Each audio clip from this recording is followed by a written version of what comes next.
News देखिए, ठीक है। इस न्यूज़ के हिसाब से अब असिस्टेंट प्रोफेसर की जो नियुक्ति होगी वो रिटेन एग्ज़ाम के बाद होगी।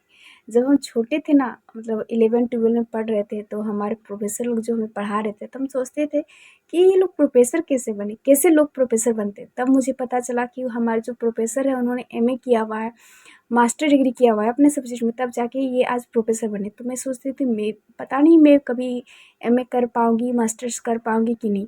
तो मैं सोची चलो मैं किसी तरह मास्टर कर लेती हूँ।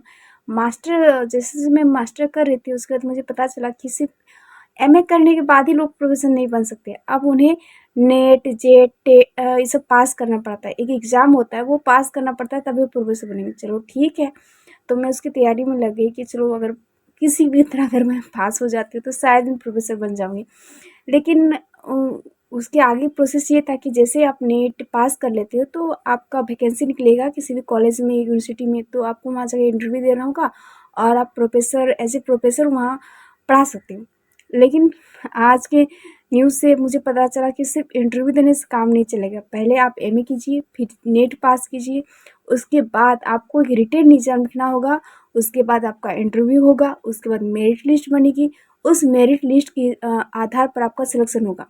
मतलब हमारे टाइम में क्या सिर्फ एग्ज़ाम ही लेना है, ये एग्ज़ाम देना है, वो एग्ज़ाम देना है, करते करते आई थिंक हम लोग बूढ़े हो जाएंगे।